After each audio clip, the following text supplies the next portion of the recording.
Chapter 317. Okay, then it's a draw. Aurelia also put her hands on her hips. No, we both lost. Servana smiled slyly, her crescent moon-like smiling eyes gave Aurelia a bad feeling.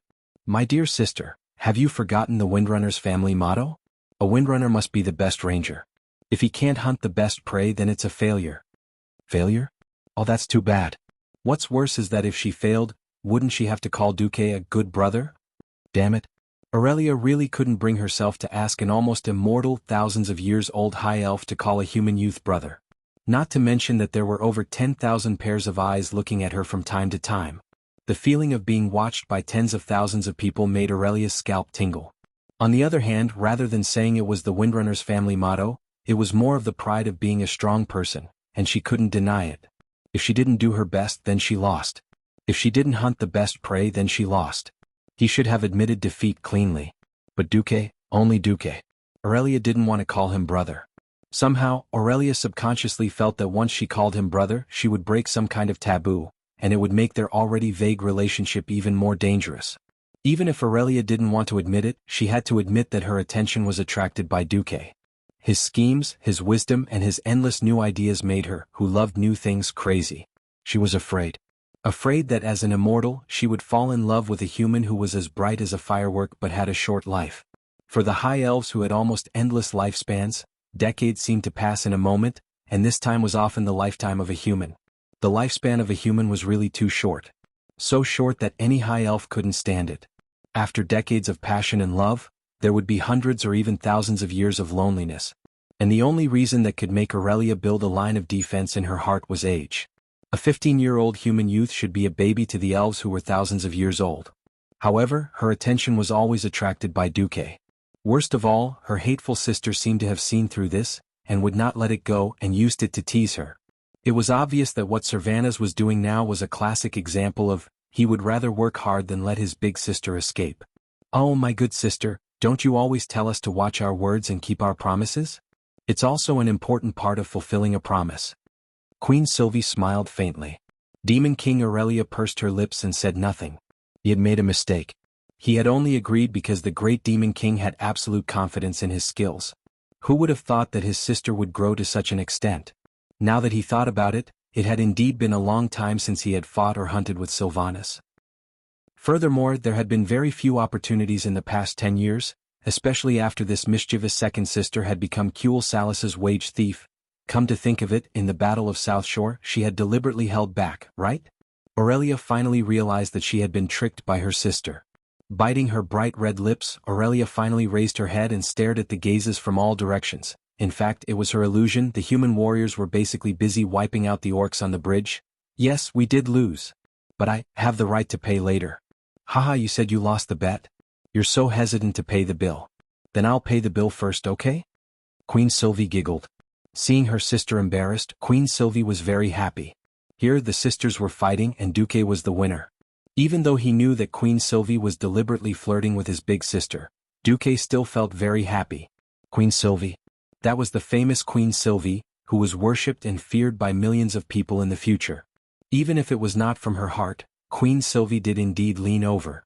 Her left hand was on Duque's left shoulder, and her right hand was gently stroking Duque's stiff neck. Her red lips were close to Duque's ears. She looked provocatively at the Demon King Aurelia, and spoke in a sweet tone that no one had ever seen before. Good brother. Good brother. Good brother. Without pause, every word was affectionate, and the ending of each word was deliberately lengthened for the sake of sexiness. Listening to her, Duque's body was numb, and the pleasure of having an electric shock almost made Duque lose his ability to think. Let's not talk about the reactions of those around who noticed this scene. Just by looking at Aurelia, one could see that the great Demon King was already dumbfounded.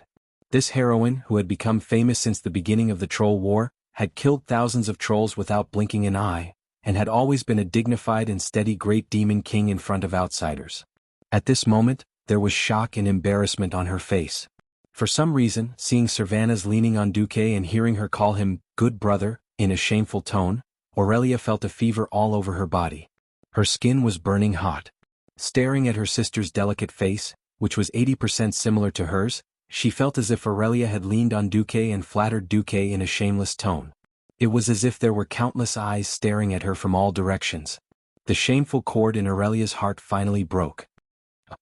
The dignified Ranger General, the big sister of the Windrunner family, Aurelia, who was secretly admired by countless men, screamed like a little girl and ran away without looking back. Ah, interesting. So interesting. Big sister, who asked you to lecture us with a serious face all day? Ah, I'm dying of laughter. Queen Sylvanas, who had finally succeeded in her evil plan, held her twitching waist and laughed so hard that she almost lost control. After laughing for a full 3 minutes, Queen Sylvanas reluctantly stopped. She suddenly looked at Duque, who was at a loss, and said, I was just teasing my big sister. If you think that I, Sylvanas, am interested in you, then I'm really sorry. Sorry? Who would apologize like this? Feeling the sharp pain from the soft flesh on his waist, Duque's tears were about to come out. Sylvanas, this bastard, in order to draw a clear line between her and him, actually gave him a hard hit on the soft flesh on his waist. That poor piece of flesh was almost twisted 360 degrees by her 2 slender fingers. Ah! The bitter Duque screamed because of the pain, but he was interrupted by Queen Sylvanas quickly covering his mouth. Chapter 318. I'm sorry, little one, this is a small warning for you. At the same time, let me give you a word of advice. The women of the Windrunner family are not to be touched. If you want to have my sister, you must first become a hero in the hearts of the High Elves. When the last sentence was said, Sylvanas was already hundreds of meters away. The wind carried her warning word for word into Duque's ears. Duque smiled bitterly. It was not because of Sylvanas' capriciousness or her teasing. It seemed that it would be very difficult to woo Aurelia. Fortunately, it was not like there was no chance. However, the women of the Windwalker family were either thorny roses or stubborn people who were stubborn and stubborn. After repelling the menacing Red Dragon Legion, defending Sodder Bridge would not be a problem. Originally, a natural stronghold that could be defended by 1,000 people was now guarded by nearly 10,000 people. There was no risk at all. Duque was not worried that a fierce person from the tribe would break through by force, because there was actually a fierce person with the same surname as Trollbane hidden in the army of Torrential Castle. This guy was not famous now, but in the original history, his statue stood side by side with that of Aurelia in the King's Valley of Stormwind City and was worshipped by the people. He was known as one of the 5 heroes of the Dark Portal. Duque scratched his head and found that he had nothing to do for the time being. He did not know that at this moment, there was a pair of eyes staring at him without blinking. The owner of these eyes was Miss Alicia Barev. After becoming Duque's assistant in the field of magic, Miss Barev had been quietly performing her duties, leading the team of mages for Duque. Submissive, she was inconspicuous in Duque's camp. At this time Alicia let out a low sigh. People who can control their own fate are really enviable. Anyone could see the ambiguous feelings between Duque and Aurelia. Alicia was not envious or jealous of Aurelia. What touched her deeply was the brilliance of Duque when he changed his fate. Without the shackles of his family, he was born as a commoner, but he rose to a high position in the tide of the world's great changes and grasped his own fate. For some unknown reason, Alicia developed a desire for Duque. I obviously shouldn't think about it, but I just can't suppress the thought. If it's Duque, maybe he can help me get rid of the shackles of my family and obtain true freedom. At this time, Duque finally felt Alicia's gaze. He turned around and asked, Miss Barev, is there anything I can help you with? No, that. It seems that there are still a lot of transport ships that have broken through the strait. Shouldn't we chase after them? Duque smirked. I know that the Horde might attack the northern continent from here. As the deputy commander-in-chief, how could I not block that possibility? Duque was right. He did not give the Horde any chance at all. Just as the Horde's transport fleet desperately rushed under the Sodder Bridge, thinking that they were away from the Alliance's ambush, at the strait 5 kilometers east of the Sodder Bridge, the orcs who were rowing the ships despaired to find that the strait that they had reported the day before was blocked. Tens of thousands of tons of huge rocks blocked the northern side of the sea route, while the southern side was sunk by a dozen merchant ships filled with rocks, blocking the entire sea route. When did this happen? The orcs in the transport fleet fell into complete despair and fear. Soon they no longer had to fear because the human ballistae that appeared from the cliff easily sent them to the bottom of the sea to feed the fish. An hour later, in the wetlands of the southern continent, Grim Battle Fortress. Chief Zuluhid of the Dragonmaw clan angrily smashed and destroyed everything he saw on the way. He rushed to the most mysterious room and in front of the steel gate, he saw an old orc with a lame leg. Nekros, where is she? She's in there. Something's not right. Necros was a half-baked warlock and an immature shaman, but as Zuluhid's confidant, he had a special ability. He could better control something called Demon Soul, and that thing happened to be the key to controlling the Red Dragon. After obtaining the consent of the Guardian, Zuluhid finally rushed in angrily and grabbed the woman dressed in red inside. Call back all your descendants that ran away. The Horde needs their lives. Alexstrasza. Bastard. Who do you think I am? The red-haired woman let out an angry roar, and an invisible force swept through the entire space. A timid person would definitely be scared out of their wits. Unfortunately, it was useless against Zuluhid. As she rushed towards Zuluhid, the guardian of the demon's soul appeared. Its flaming claws grabbed the woman's curved horns and smashed her heroic face into the hard stone floor. Blood immediately seeped out of the woman's mouth. Yes, Alexstrasza, the strongest and greatest female dragon queen, but so what? You're just a slave of our horde now. Ah. Zuluhid laughed wildly as he watched the guardian rub the beautiful face of the red dragon queen, who had turned into human form, against the cold and rough stone floor.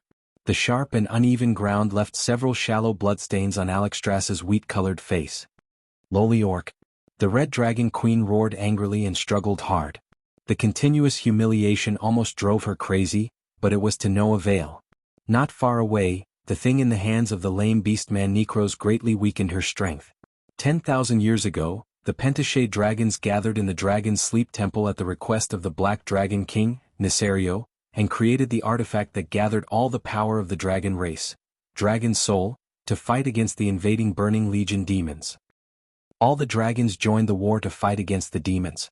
Nesario activated the ability of the Dragon's Soul to annihilate all the demons on the battlefield, but then betrayed the dragons and the resistance army.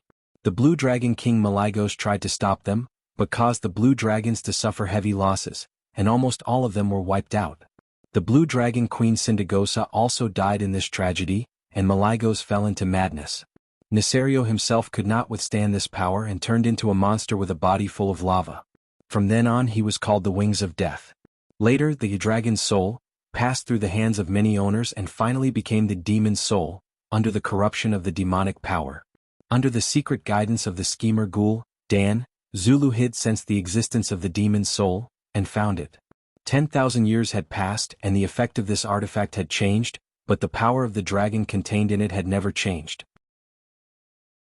Chapter 319. Through the Demon's Soul, Zulud was able to suppress Alexstrasza and use her as a bargaining chip to threaten the entire Red Dragon tribe. The Red Dragons had no choice but to submit because the Red Dragon Queen was the source of their power and reproduction. Without the Red Dragon Queen's blessing of life, no young dragon could grow into a true dragon. No matter how angry they were, no matter how unwilling they were, the Red Dragons flew into Grimbader Fortress one after another and were treated like horses by the Beastmen. They were roughly fitted with saddle-like riding gear and became the Beastmen's mounts. Zulud knew very well that the failure of the attack on Sodder Bridge was an unrepeatable accident. There were probably less than 5 High Elven Rangers in all of Quell, the Lost who were so elusive. They just had to run into 2 of them. Even worse was the unimaginable way they fought. Even at this moment, Zulud felt like he was living in a nightmare. This failure was a foregone conclusion. Zulud believed that the Horde needed more Red Dragon riders. He did not believe that the high-speed Red Dragons would run into that strange team no matter where they flew. Alexstrasza screamed, "Zulud, I will kill you. I will kill every single green-skinned beastman. I swear. I will." Zulud laughed coldly as he watched the Demon's Soul's guardian press the Red Dragon Queen's face into the cold ground. "Ah. Perhaps there will be a day like that, but until then you will be a slave for the Horde. Come call them. Let our red babies return." Zulud raised his hand, and Necros behind him increased the power output of the Demon's Soul. Both Necros and Alexstrasza showed a pained expression. The Demon's Soul was not a good item with gentle power. The price of controlling it was one's own life force. Necros did not care. He had picked up his life. In the battle with the Drenii he had lost a leg. He was not like the other unyielding beastmen who hugged an enemy and died together. Thus, he was looked down upon by the other beastmen. After surviving he did not cherish his life. He gave the Red Dragon Queen the greatest pain the evil artifact could inflict. What Zuluhid got in return was a burst of cold, wild laughter. "Ah, they are free. I don't know what happened to them, but they are no longer bound by me." Queen Honga laughed maniacally. "What? What was going on? Speak. Under the suppression of the divine artifact that came from the source of the dragon clan's power, Zuluhid had received very bad news. The red dragons that had run away could not return, and they were not dead. No, I have to report this to the great chieftain. Zulud almost pissed his pants as he rushed to Orgrim and explained everything like a sinner. I'm sorry, great chief, I screwed up. Not only did we fail to protect the transport fleet, but we also lost a large number of red dragons. Orgrim bared his teeth as if his heart was aching, but in the end, he did not unleash his fury. Fate. Orgrim's voice was low and he spoke slowly. Zulud, do you believe in fate? Do you think the most powerful shaman can see the course of fate? If you can really predict the future, what kind of price do you have to pay? Orgrim's three seemingly irrelevant questions left Zuluhid in a daze. But he quickly replied, fate does exist. Shamans are not the only ones who can see the course of fate. As for the price, Kilrog Deadeye is a good example. Orgrim patted his chest. The beastmen have deviated from the path of shamans. Fate no longer shows itself to the beastmen. On the contrary, our enemy seems to be very good at it. I once thought that this was a simple scheme that surpassed the wisdom of the beastmen. But when I found out that all my plans had been seen through, I was secretly afraid for a long time. In the end, I came to my senses. Came to your senses? Yes. My opponent, Duke Marcus, can clearly see the course of the river of fate. So, even I don't know what to do next in order to escape the trap of this terrifying enemy. Zuluhid was secretly shocked. This was tantamount to his great chief admitting that the human Duque was an existence that surpassed the prophet. Orgrim brought Zuluhid to a cliff in the northeast of the wetlands. The scene there shocked Zuluhid. The beastman's simplicity and directness have achieved this miracle. I just ordered my men to find a way to cross the sea no matter what. Zuluhid saw the way. Perhaps it was because the great chief was standing near the cliff that divided the north and south continents when he said this. Those who could not think had actually used an entire winter to open up a slope on the cliff that was dozens of meters high and covered in ice and snow. The slope extended from the plateau all the way to the sea. It was a huge slope of up to 50 meters wide, enough to lift the largest transport ship from the wetlands to the beach. And this place was less than 5 kilometers away from that damn strait. That's right, it was this way, that the great chief himself was not clear about, that created an even more profound chain of plans. Whether it was the small and medium clans attacking South Shore from the front, the transport ships and the Red Dragon Legion trying to cross the strait and the Sodder Bridge, or the 200,000-strong Horde army that would arrive at the coast of South Flow in 2 days, everything became a cover for the elite Horde army led by Orgrim. Tonight, these 50,000 elite beastmen would cross the natural moat that had obstructed the Horde for more than half a year. Great Chief, you really are the strongest. Zuluhid praised from the bottom of his heart. After I leave, the Horde of the wetlands will be in your hands. You must maintain enough pressure on the Alliance. Especially your Red Dragon Legion, don't just attack one place. The Alliance doesn't have many experts of that level. As if remembering something, Orgrim added, last time it was these 2 elves who fought against Hellscream, right? Think about it, how many Grum Hellroars do we have? Hearing this, Zuluhid's eyes surged with confidence. Orgrim punched Zuluhid in the chest, but Zuluhid did not panic. Instead, he was pleasantly surprised. Because this represented the Great Chief's trust. I'll leave everything to you. That's what the Great Chief meant. Seeing Orgrim carrying his famous Hammer of Destruction, and disappearing into the night with his army, Zuluhid's heart was filled with a fiery passion. At this moment, Duque was surrounded by a large group of red dragons with golden vertical pupils. Chapter 320. The Red Dragon Queen was now under the control of the Horde, allowing the Horde to obtain a valuable and powerful air force. There was no way Duque would not know about such an important event. There were some things that couldn't be solved just by knowing. First of all, Duque had no idea where the Devil's Soul was located. Of course, this could be found through spies monitoring the tribe's excavations. However, finding it didn't mean that there was a countermeasure. The tribe's demigod expert Ghoul Dan had purposely allowed Zuluhid to find it. Ruining Ghoul Dan's plan meant that there was a high chance of fighting Ghoul Dan early. Duque did not have any special thoughts about this terrifying evil sect's final boss that even Antonidas could not shake directly. Second was Devil's Soul as attributes. Just from the sound of it, one could tell that it was something that belonged to the demons. With such a strong evil force, Wather and the other Gold Saints would probably not be able to purify it completely even if they were to be squeezed dry. Someone like Duque who was not strong enough, would probably be contaminated by the evil inside. This was something that only warlocks could play with. Unless Duque wanted to become a ghoul, he would have to politely decline it. Even a warlock would need to pay a high price of vitality to activate it. The last one was Alexstrasza. Dragons were all proud fellows, not to mention Alexstrasza, one of the 5 great dragon aspects. Before going through history, the great red dragon queen was very, very difficult to serve. Not only did they treat him like an ancestor, they even made things difficult for him. It would be harder than ascending to the heavens for her to make a move. If the opponent's level wasn't high enough, he wouldn't make a move. Even if the opponent's level was high enough, he would only make a move if he was in a good mood. Unless it was an enemy super boss that concerned the life and death of the entire world, don't even think about her taking the initiative to attack. The price to hire the Red Dragon Queen was very high. After being tormented once, everything would be fine. As long as it involved demons, Alexstrasza would rush to do any dirty or tiring work. Of course, there was no need to worry that Her Majesty the Queen might lose her chastity in human form after being captured. The beastmen liked heavy tastes. All of you shallow humans get excited when you see the measurements of 36, 24 and 36. The beastmen thought that they were all skin and bones and would not be able to reproduce. His skin isn't green. I don't like it. I won't accept anyone whose measurements are not 40, 40 or 40. Do you know what a heavy taste is? Alexstrasza's human form was like Sister Phoenix to the beastmen. If they insisted on forcing their way over, wouldn't that make their beastmen brothers uncomfortable? With so many factors in play, Duque decided to let Alexstrasza suffer a temporary tragedy. Of course, Duque would not let the Red Dragons do as they pleased.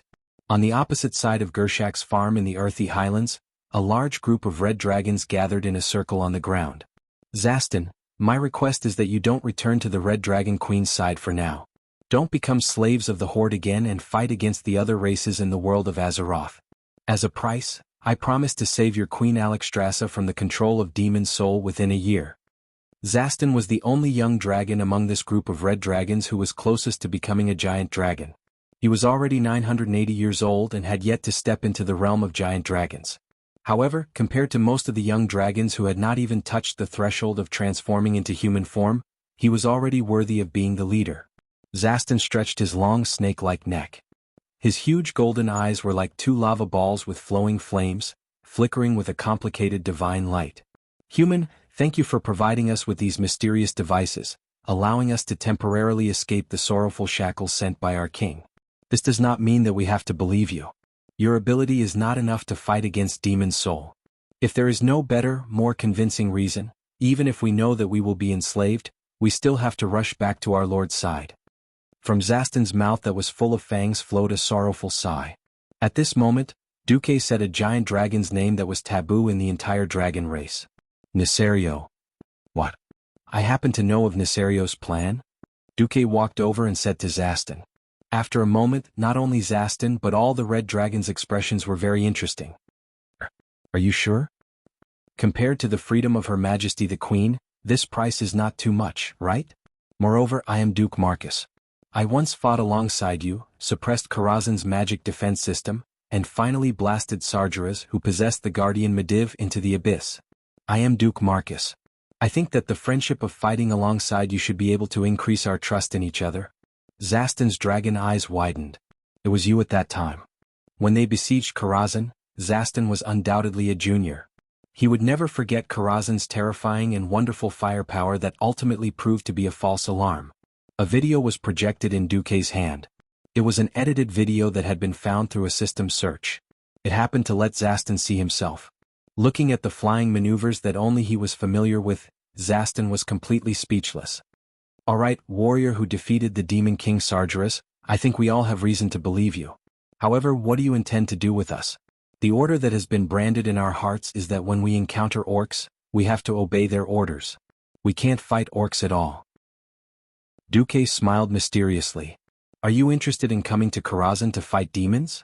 However, maintaining the power of the teleportation gate will require you to put in some effort. The large group of red dragons grinned in unison. It's my pleasure. Just like that, Duque sent the red dragons away. Teleporting huge creatures like the dragon race consumed a lot of magic power. The teleportation of more than 100 red dragons had almost drained their own Duques and the entire Storm Royal Mage team's magic power. After it was done, Duque was no different from a dead dog. He lay on the ground with his arms and legs wide open. Alicia also felt her calves and stomach trembling as she walked. It was purely her ladylike willpower that supported her not to make a fool of herself. However, when she came to Duque's side, she still carefully bent her legs and sat down. For some reason, seeing Duque lying so lazily, Alicia had the illusion that she was having a picnic with her family that she hadn't had in a long time. Teacher Marcos. Call me Duque. Ah, Duque. Chief Lothar is at the South Stream coast asking if there is any possibility of reinforcements on our side. He's being attacked by the main force of 200,000 horde, and his forces are very limited. Right now, Lothar's army is barely defending the Shadowfang castle, and waiting for reinforcements from Lordaeron. Do you see the chieftain's flag of Orgrim? No, but, then tell Lothar that I'm sure Orgrim is on my side. If he wants reinforcements, go find Tyrrhenus, not me. All right. Chapter 321. To the west of the northern continent, the South Stream coast and the North Stream coast formed a long arc, so long that it was almost impossible to see the end. To the south was the mountain where the heart of the kingdom of Gilneas was, while to the north it stretched on as if there was no end. From the west to the east, it felt like the whole world was divided by a few vertical lines, like the undulating horizon hanging in the sky. A long artificial green line outlined the boundary between the sea and the land, and the last line was the silver-white line of the human sea. The waves of the sea surged towards the shore, like a plane eager to expand into the land, and that bright green was its vanguard. Every time the waves retreated back into the sea, they would carry a terrible dark red. Shadowfang Citadel, which was close to the sea, was like a lone island in the vast ocean. In reality it was not small, but only this huge object of reference could serve as a foil to the vastness of the battlefield. What was reflected in the eyes of the human commanders on the fortress tower was two armies engaged in a life-and-death battle. The high walls of the fortress blocked out most of the shouting, and if anyone poked their head out of the fortress's firing ports or iron windows, the earth-shattering sound wave that swept over them like a tidal wave would probably knock them unconscious in an instant. A green tide filled the entire coastline. That was an uncountable number of orcs. Because the Alliance's fleet had sent half of the transport ships to the bottom of the sea to feed the fish, in theory there were only about 200,000 orcs on the South Stream coast. However, this figure of more than 200,000 was just an imaginary figure. No one knew how many of these so-called 200,000 orcs were the elites of the top 10 clans, and whether there were really only 200,000. Or were there mostly orc laborers? Not only did the humans not know, even the horde commanders themselves did not know. They only had one order for the orcs who had successfully reached the shore: charge in the direction of the rising sun. Yes, charge to the east. A simple and violent order. When the number of an army was so large that it could not be described in any human language, the simplest order was the most effective. In theory, the Alliance's defense would be weaker the further north they went. But in a situation where all of Kurtiraz's warships were gathered, from the Baradine Bay to the southwest corner of the northern continent were all Bloodsails and Stormwind warships. Being able to reach the shore was already a victory. Apart from the huge main ship, the tribe had also built a batch of medium-sized battleships for assault. These ships, whose ultimate purpose was to fight hand-to-hand, also caused considerable trouble for the Alliance fleet. In the end, General Dahlan settled everything and began hunting the Horde's transport ships. There were simply too many beastmen piled up on the shores of the South Flow Sea, making it impossible for all of the tribe's warriors to stand on land at the same time. Tens of thousands of orcs huddled together in chest-ankle-deep water. They filled all the space, even climbing on the heads of their own people. Any artillery shell could plow a bloody trail of death in the shallow water. They were like an endless army of demons emerging from the abyss, ready to devour everything in their path. Near the sea, several patches of forest separated by preset fire belts had already been set on fire. The flames blocked the tribe's advance. However, there were too many orcs in the horde. Almost at every moment, there would be orcs being pushed by the orcs from behind into the forest filled with death flames and being burned alive. The orcs had no choice. They had seen what the humans were capable of. When the human fleets no longer focused on sinking the transport ships, the small grapeshot cannons that could scatter a large number of tiny metal lumps would reap the lives of the orcs who dared to stay by the shore. If they wanted to live, they had to advance and defeat everything that stood in their way. Setting fire in the forest could only be done once. The burnt trees could not be burned again before they grew back. Lothar had no other choice. In places where there was no way to set fire, A few remaining flags of the Rotterdam struggled to hold on in the green tide. Looking at the lines of soldiers that had become scattered, Lothar knew very well that it was only a matter of time before they were completely drowned by the green tide. On the front line near the beach, the famous infantry corps of the Alliance lined up in a row. They had long prepared a line of defense that was formed by antlers, deep trenches and multiple huge fences to resist the tribe's attack. They were the 1st to 5th Corps of the Rotterdam. The Rotterdam's corps were the largest, and usually there were less than 20,000 people in a corps. Of course, their weapons and equipment were also the best. It was not an exaggeration to say that on a flat battlefield, one of the Rotterdam's corps was equivalent to 2 of the other country's corps. Behind the Rotterdam's army, there were Dalagen's 1st to 20th Infantry Corps, Gilnes's 1st to 24th Infantry Corps, Alterac's 1st and 2nd Corps.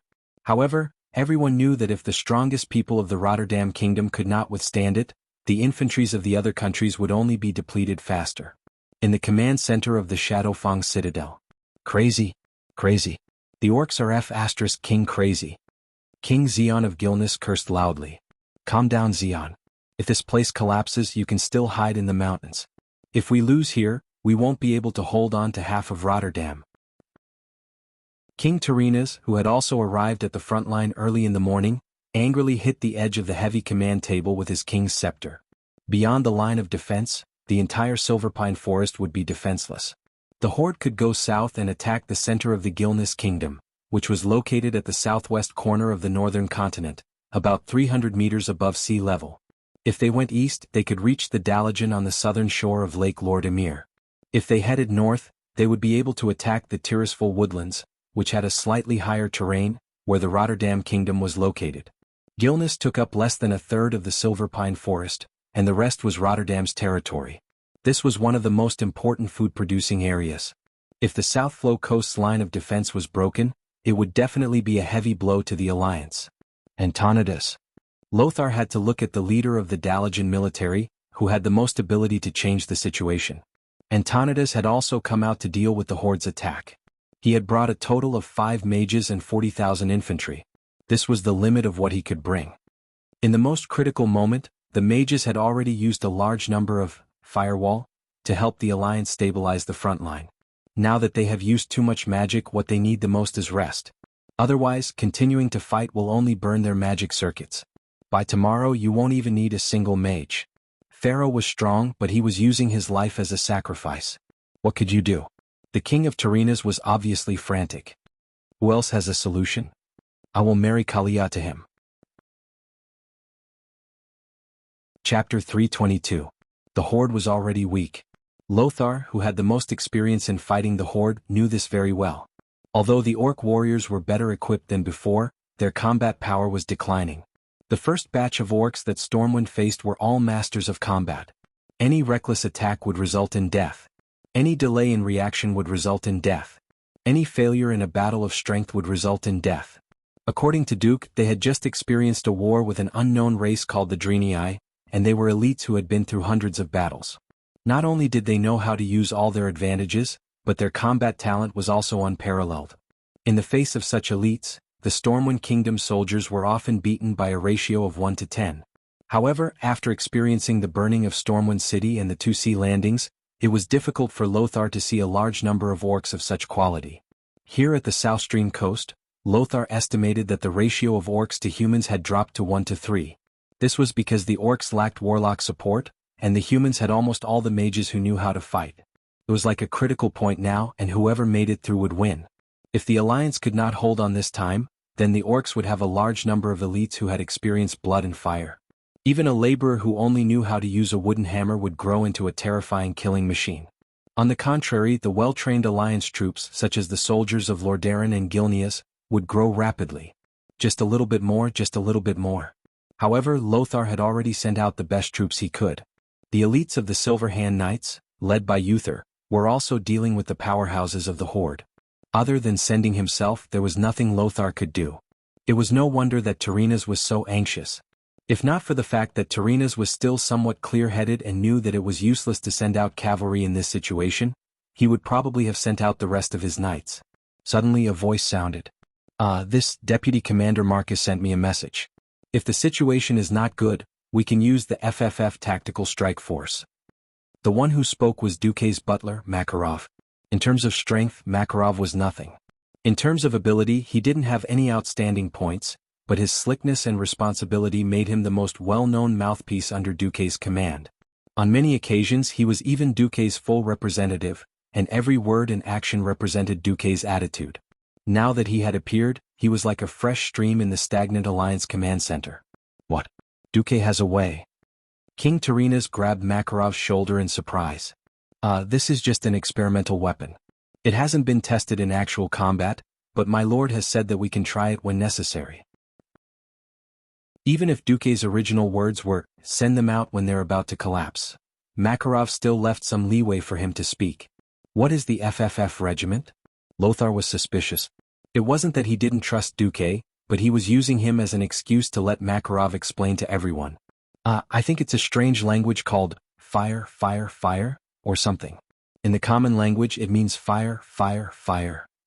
Lothar's teeth ached when he heard Duque's backup plan. Alright, let's not talk about it. Just tell me how you want us to cooperate. Do you want me to order for the cannons to be moved? In Lothar's and the other leaders' minds, something that could be used as a backup plan must be something huge and terrifying. Makarov waved his hand. No, we have a full set of preparations. At the front line the Alliance was losing ground. Another line of defense that used the wooden fence as the core was completely destroyed. High Lord Mograine used a large machete to kill an orc that tried to ambush him. After cutting the orc in half, he quickly scanned the defensive line and grabbed a messenger not far away from him. He shouted, "Form a defensive team. Retreat to the 6th fence and regroup." The soldier nodded and raised his horn. He blew 2 short blasts, then another 3 long blasts. Upon hearing this voice, the captains of each team and the officers of the middle ranks all shouted orders to their own troops. They gathered their soldiers and formed small phalanxes as they retreated, making sure that the orcs couldn't catch up to them at once. Turning around and running would be courting death. If they weren't careful, it would turn into a rout. No matter how fast the 1.8-meter-tall humans ran, their short legs wouldn't be able to outrun the orcs, who were more than 2 meters tall. The horde tried to break through the retreating phalanx, but the Alliance soldiers stood together and held their weapons firmly, stabbing at any orc that got close. Even when they were retreating, every team raised their shields and linked them together to ensure that every heavy blow from the orcs had at least 3 people taking it at the same time. The small shield wall was moving. The orcs kept attacking the squads with absolute numbers. If they were lucky they could knock over the soldiers. Once they fell there was basically no chance for them to get back up. The orcs would definitely swarm over to finish them off. Fortunately, most of the Alliance soldiers were able to successfully retreat to the next line of defense. Looking at the sky, Mograine couldn't hide his worry. This won't do. Before nightfall, the entire coastal defensive line will collapse. Mograine was deeply worried as he looked at the setting sun. The craftsmen were already frantically adding fences and setting up antlers, but the new defensive line would definitely not be as stable as the old ones. If they couldn't stop the horde's offensive before nightfall and turn the battle into positional warfare, then the humans who were at a disadvantage in terms of individual combat power, would clearly suffer a crushing defeat at night. At this moment, several dazzling flames shot out from behind Mograine, sprinkling down from the sky in the middle of the battlefield. Clearly this had nothing to do with magic or mysticism. Mograine turned his head and saw a group of Duke Marcus's private soldiers standing at the next line of defense in Stormwind. It was a long, dazzling light that lasted longer than the flames of wizards. More than 10 tongues of flame extended from the watchtowers, setting half of the battlefield ablaze. The dazzling light of the flames made all other colors on the battlefield seem to dim, even outshining the sunlight that had begun to fade. Fear of fire was practically the most primitive instinct of all land creatures. Their fear originated from the fires in primeval forests billions of years ago. From the moment there were forest fires, the fear of fire was deeply rooted in the genes of land creatures. The horde's frenzied attack came to a halt for a moment. Mograine finally had the chance to see the symbols on the strange Alliance soldiers. They were 3 consecutive, identical symbols. FFF. Chapter 323. There were no swords, nor were there any glaring runes. There were only strange jars. No, strange was not the right word because Mograine recognized them. They were firemen's water pumps. Fire was definitely the nightmare of any big city. A single flame could turn an entire area into ashes in the scorching summer or the cool autumn weather. In this era where houses were built with bricks and wood, fire protection was the most important thing in every city. The water pump was a treasure passed down from the dwarves. A large bucket of water placed on a four-wheeled cart that was half the height of a person and a pump that was pushed back and forth by human hands could walk through any narrow streets and alleys and spray water onto any house that was on fire. Mograine did not know what these water pumps were spraying, but he was sure that it was not water. On every watchtower there were one or two men sweating profusely, lifting and pressing the handle of the water pump, exerting pressure on the liquid inside, causing it to spray out. A torch placed in front of the nozzle was enough to ignite the oil. To put it bluntly, this was no different from those fire-breathing entertainers. However, Duque was definitely the first to use this thing on a large scale on the battlefield. Standing on the tallest tower of the Shadowfang Citadel, the leaders of the Alliance were stunned. The Shadowfang Citadel was 3 kilometers away from the coastal defense line, but they could clearly see the flames landing on the battlefield, turning many beastmen into human torches, and turning half of the battlefield into a fiery hell. The beastmen tried to save their comrades by slapping them, but when they touched the oil, the flames spread to them as well. Even when they jumped into the water, the flames were still floating on the surface of the sea, not extinguished. Ancestors above. This is the flame of a demon. No, this is not the end of a warrior. As black smoke billowed into the air, a terrifying shockwave swept across the entire horde. What is this? Tyrrhena's reached out a trembling finger. The shaking finger betrayed the shock in his heart. It's just some whale oil. Makarov humbly bowed his head to the king of Lordaeron. But I have to remind the Alliance commander Lothar and the other generals that we've burned 30,000 gold coins worth of fuel in that short period of time. In fact, if we hold on for another 10 minutes, we will be forced to stop attacking. Lothar was a little embarrassed.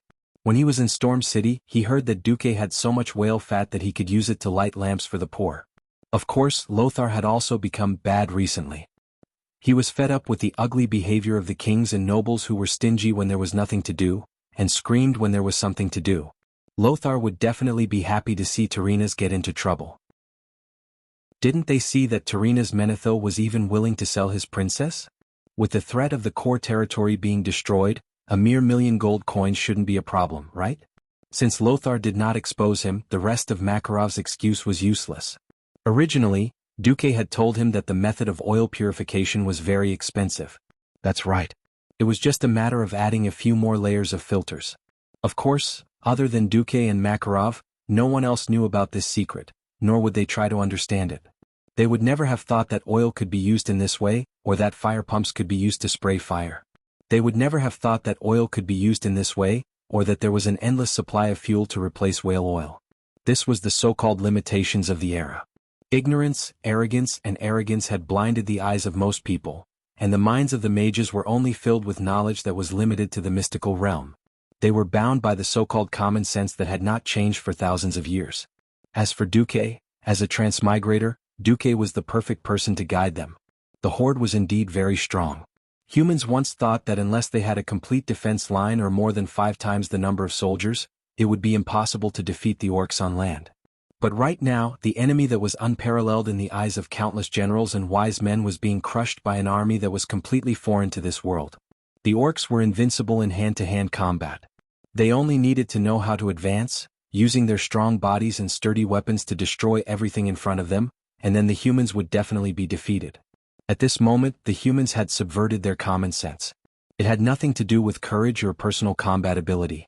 This was simple knowledge of physics and chemistry, and it completely defeated the orcs. They lost the courage to charge forward madly, and even launched fatal attacks against their compatriots who pushed and shoved them, just to escape from this hell of flames. The orcs stopped attacking the entire front line from south to north. They gave up on attacking the high mountains of Gilnis, and they also gave up on breaking through the Alliance's coastal defense line. They turned north, following the beach all the way to the North Stream coast, looking for a chance to break through the coastal defense line and enter the Silver Pine Forest. We held it. Whether it was High Lord Mograine at the front line, or Noxus and the other Alliance leaders at the Shadowfang Castle, they all let out a long sigh of relief. It was nighttime, and fighting at night was even more disadvantageous to the humans. The Alliance could only give up on counterattacking the beach and drive all the orcs into the sea to feed the fish. A night of truce. When the next morning came, the Alliance was dumbfounded. In the morning fog along the coastline, there was a tall wall. No one expected the orc leader to be so smart. More than 200,000 orcs dismantled all the transport ships in one night, and then used the wood of the ships to build a coastal defense line consisting of 3 wooden fences. Not only did they build a defense line, but the Horde also changed the direction of their main attack. When Noxus was attacked by the Horde, all the elites of the top 10 clans attacked Seberture. Noxus' face turned green. King Terenas did not even know when he dropped the scepter in his hand, and stood there in a daze. The Dark Portal 2, 1st of April. On this day that Duque felt was quite ironic, the Horde used the Blackrock clan's orcs who had high fire resistance as the vanguard, and took down the small town of Seberture in one fell swoop. They built a huge stronghold in Seberture, and used the stronghold as a foothold to fight against the Alliance. After not being able to break through the royal guards of Lordaeron, the leader of the Horde army was worried. If they went north, they would not be able to take down Lordaeron's Tirisful defense line. If they went east, they would not be able to take down Lordaeron's Tirisful defense line. If they went south, the entire Shadowfang castle was the best nail. It was there and the Horde could not advance. Chapter 324. FFF Dragon Breath Launcher, also known as Dragon Breath Launcher. In the 2 years at the Dark Portal, there was nothing more significant than this. This was the first time in human history that a cheap technological product had surpassed the field of magic. Although it had many limitations such as the inconvenience of transportation and the difficulty of oil extraction, no one could deny that without this thing, the Horde would have fought their way to Lordaeron and demanded King Terenas to come out and cut off his own head for the orcs to kick as a ball. Regardless of whether King Terenas admitted it or not, Duque had once again saved him and the Alliance. Of course, there were still many side effects to this thing. For example, the burning smell that lingered on the battlefield like a haze. For example, whenever the word burning was mentioned in the camp, a group of people would immediately vomit. Oh, it was vomiting and diarrhea, vomiting and vomiting until they threw up yesterday's breakfast. The camp had to provide only vegetarian food for 3 consecutive days. Also, without a big heart, it would be impossible to control this terrifying dragon breath launcher. Lothar ran to praise the group of heroes who had saved the Alliance. He was surprised to find that all the flamethrowers were the Storm veterans who had retired due to injuries. Perhaps they had a broken arm or a crippled leg. According to the previous methods, they would either become useless and wait for death, or be abandoned during the retreat. My wife was torn in half by an orc and my child was burned alive by an orc in the church. I am very grateful to Sir Marcus. He gave me a second life, so I can let those damned green-skinned creatures have a taste of their own medicine. I was in the militia with my son at the time. I saw my son's neck bitten by a dying orc, and he fell into a burning house with my own eyes. Since these beasts have caused my child to suffer unbearable pain, please allow me to send the flames of hell to these people who should all go to hell. Unparalleled hatred had forged their tenacious will. Even if this immature weapon had all sorts of problems, they still chose to pick up the flamethrowers in their hands. Lothar was in awe. On the other hand, the Dalajan were the most enthusiastic about this revolutionary weapon. Even though they frantically asked Duque to unconditionally disclose all the data of the Dragon Breath Launcher, Makarov was neither humble nor arrogant. Unconditionally disclose? Sure. First, he had the Dalajan library make everything from Breaking Dawn grimoires to Acolytes' handbooks free of charge. We can think about it. This is impossible. Then this is also the answer of my lord, the youngest Morning Star Wizard, Duke of Stormwind Karazhan, Vice Commander of the Alliance, His Excellency Duke Marcus. This is impossible. Makarov's reply was incomparably official, especially after he pointed out Duke's esteemed identity. It infuriated Dalaran and the other archmages. If it had been someone else, the Dalajan might have also made up his mind to frame him. However, don't forget that Duque was backed by Anduin and Lang. Lothar was the commander of the Alliance, Rin was the king of Stormwind, and behind them was an almost complete Stormwind. Hundreds of thousands of soldiers and civilians lived next door to the Dalajan. If you dare to make a move, we will overturn the Alliance and destroy the Dalajan first. Everyone in Makarov's FFF team was reliable, but no matter how reliable they were, it was easy for them to make mistakes in continuous battles. The Dalajan and the damned goblins had gotten their hands on a broken set of flamethrowers. However, their replicas had all failed and there had been a few explosions or fires. The Dalajan had lost a few alchemy masters and the goblins. Alright, the crazy goblins had lost a full 3 digits of researchers. No one understood why there were so many problems with the seemingly simple system. Firstly, there was the fuel. Fuel that had not been purified would easily block the nozzle, and under the constant pressure of the pump, the result would be an explosion. In theory, a less combustible fuel like kerosene would have the same burning effect. However, there was no concept of oil purification in this era. Even the kerosene used for gas lamps had a lot of impurities. Normal lighting was fine, but once pressure was applied, it would be strange if it did not explode. Moreover, Duque's fuel had been adjusted for viscosity. It was too thin and did not have the effect of burning when it touched the body. It was too sticky and could easily be stuffed in a jar and burst. Secondly, there was the pressure. Apart from using the pump to compress the air, the liquid could be ejected further. Duque also added a small wind magic formation. Once it was pressed, air would be injected into the jar. Thirdly, there was the nozzle. The nozzle was specially designed to gradually shrink in order to increase the range. Moreover, the nozzle was specially designed to prevent the liquid from flowing back, and the valve would be closed the moment it stopped. If they did not do that, the flames would follow the liquid out and burn back into the fuel barrel, and it would still explode. There was also a set of strict operating procedures, as well as safety measures such as removing the nozzle and the pipes of the compression tank when abandoning the broken flamethrower. It would be strange if they could make a random imitation. After fiddling with it for a whole week, no one could replicate it. Be it the Rotterdam or the Daligen, they could only pinch their noses and accept it. They had no choice but to rent Duque's flamethrower team for 10,000 gold a month. At first, Torinas wanted to use the name of the alliance to pressure Duque. However, Duque argued, "Your Majesty, you're wrong. I'm not trying to cheat you of your money, but the cost of refining the fuel is just that high. This is just the cost of the fuel. Without money I can't make fuel."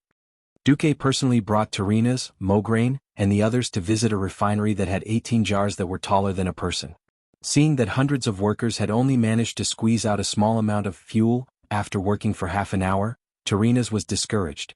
If they didn't pay, would they still defend the 200-kilometer line of defense from the Silver Pine Forest to the Tirisful Woodlands? How many people would be enough to fill it with lives? Moreover, half of the Silver Pine Forest was now occupied by the Horde, and Torinas was already annoyed to death by the nobles who had lost their territories. Those people squatted in front of the palace gate every day, screaming as if their entire family had died. At night they would go to the state guest house to get free food and drinks. They would do whatever they wanted, do whatever they wanted. If he paid, he would feel the pinch. There were 4 heavily guarded mountain passes, and it would be impossible to clear them all without 2 million gold coins a month. However, Duque refused to marry Princess Kalia, so Torina's great plot of what belongs to the son-in-law is mine could not succeed. Chapter 325. After haggling for a long time, Torinas accepted Duque's preferential package. Only 6 million Arathar gold coins per month. Half of it could be owed, the other half had to be paid in cash, and the rest could be mortgaged with precious art or precious gold. In exchange, Duque provided 300 FFF flamethrower teams, promising that as long as the flamethrowers did not die, he would try his best to repair the flamethrowers that were damaged under normal use, as well as provide all the fuel needed for the battle. Elugia did not understand Duque's approach. "Teacher, Duque, why are you doing this?" Elugia had seen with her own eyes how Duque twisted a valve under the tank that was about to release the finished fuel, and then a huge amount of fuel flowed out of the huge tank next to it. That flow made Elugia think of exaggerated words like a broken dam and a deteriorating river. Elugia blinked and looked at the strange square inscriptions engraved on the flamethrower gun. As long as the valve was pressed, the inscriptions would glow with a yellow magical light. Or is it that the biggest cost of producing the FFF artificial dragon's breath launchers are these mysterious inscriptions? Duque glanced at the inscriptions on it and blushed, which was a rare sight. Written on it were some Chinese characters such as, "Burn, burn, burn all of them. Ah, die lovers. Traitors who betray the Single Dog Alliance must all be burned to death. This is Master Duque's original. Goblin pirated dogs die."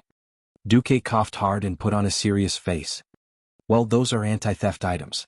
Once the inscriptions are damaged, it will affect the operation of the launchers. Of course, that's not the most important thing. That's..." Duque touched Elugia's head. "I'm very happy that you did not leak the secret of the dragon's breath launchers. Actually, I'm not just thinking about this war anymore. The war will end with the humans' victory. The only difference is how much we win and how much each country has to pay. So, I've already started planning for the post-war." "Post-war?" Elugia's eyes widened in shock. What a far-sighted plan.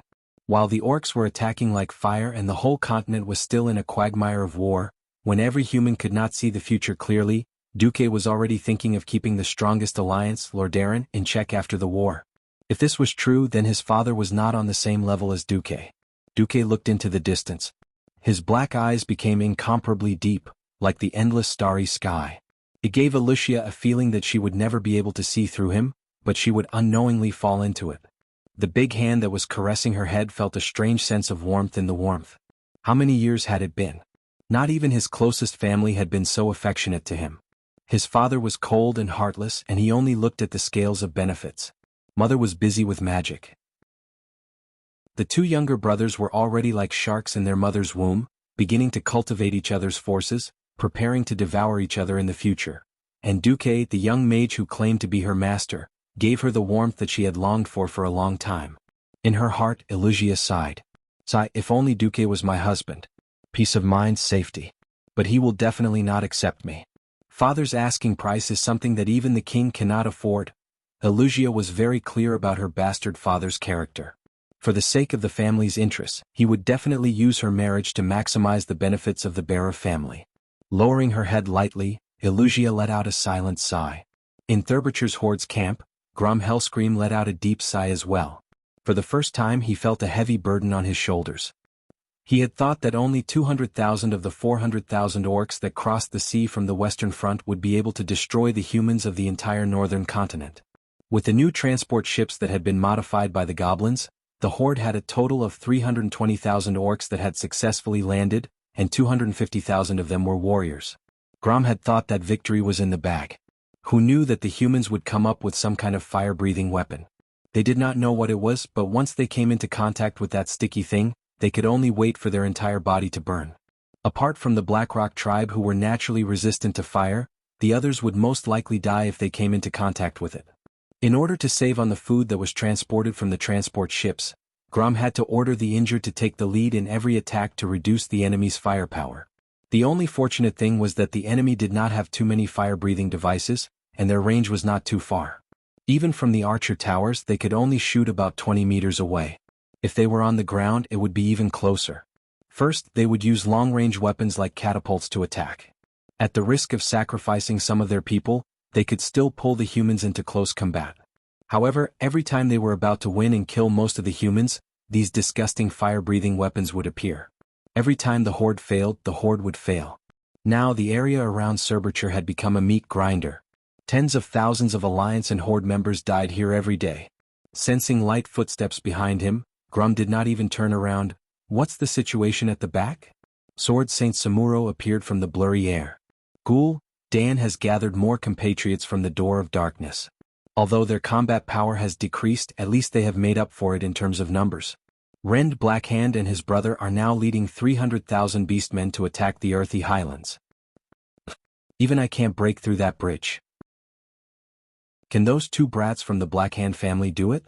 Grom was ferocious, but if he met someone who could take 3 blows from him without dying, he would not be able to do anything. This person was a militia captain named Prince of Torbane. No, it's not just attacking from the bridge. Ghoul, Dan suggests that we fill in the strait. Fill in the strait? Didn't you say it was impossible? Indeed, the horde had tried before, but the moment they threw rocks or clods, they would be swept away. After a few days, the rapid strait did not seem to be narrowing at all, so the horde gave up. No, Ghoul, Dan got inspiration from the humans blocking our transport ships. He told Rend Blackhand that the rocks weren't big enough. As long as we throw a big enough rock, we can still block the strait. Rend did as he was told and is now reinforcing the strait. Grom was stunned. Alright, I have to say the humans are a smart race. It's a pity we finally have Ghoul, Dan on our side. Sealing the strait and creating a passageway for the army to pass through will take about 2 weeks. Alright, then I'll nail the main force of the humans here. Flames burned in Grom's eyes. Chapter 326. After discovering that crossing the sea wasn't a good choice, the orcs who learned that they could fill the straits and cross the sea regarded this as their highest priority. On the entire 200-kilometer stretch of the straits that separated the northern and southern continents and was now known as the Solder Straits, there were orc laborers pushing boulders to fill the sea. 108,109,110. When Lilith killed the orcs from the other side of the river and counted down to 110, she frowned. The dragon cavalry came again. More red dragons, more Dragonmaw tribe orcs. The Alliance couldn't do anything to them. After all, the Alliance lacked a powerful air force that could fight against the red dragon cavalry. There weren't many griffins left, and they were at an absolute disadvantage in terms of quality. Recklessly resisting was equivalent to courting death. In Duque's impression, the only ones who could deal with the orc cavalry without hurting the red dragons were the night elves Hippogryphon cavalry from another continent. What a pity! The night elves' indifferent attitude meant that they wouldn't participate in this war.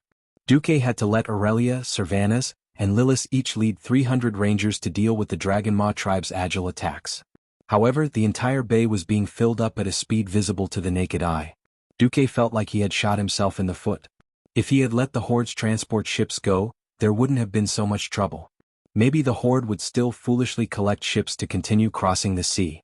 Duque's flamethrower couldn't do much here, because he had the genuine dragon breath. How passive a war without air supremacy was. Duque, Aurelia, and the Alliance bosses on Stormguard's side all felt it deeply. Duque, my intuition tells me that you've already predicted something. What are you waiting for? Aurelia took advantage of the fact that there was no one around to catch Duque. Duque had evaded the first attack with a flash, and then activated Ice Barrier to break the Great Demon King's trap, but he was still caught by the other Demon King. Servanas took advantage of the moment when Duque's Ice Barrier's absolute defense ended to descend from the tree like a ghost, his hand reaching over to grab Duque's ear. Don't. I surrender. Outside the grove, Gavin Rad, who was technically a bodyguard, blew a whistle to indicate that he couldn't see or hear anything.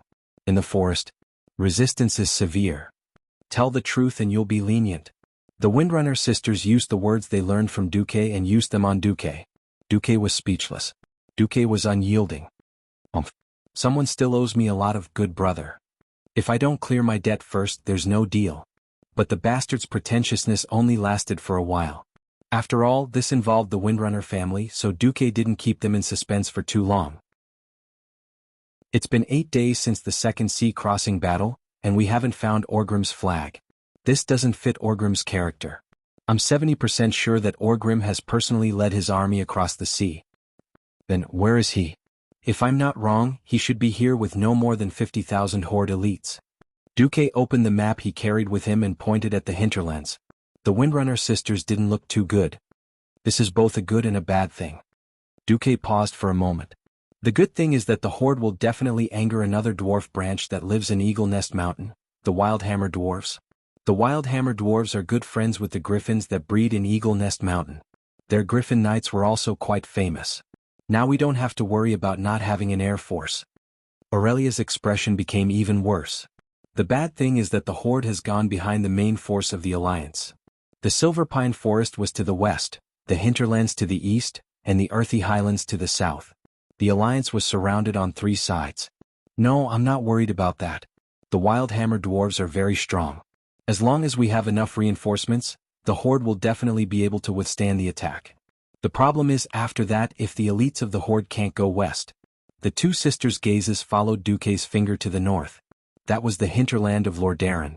If they passed through Saradan in the hinterlands, they would be able to reach the holy city of Stratholme. Is the Horde going to attack Stratholme?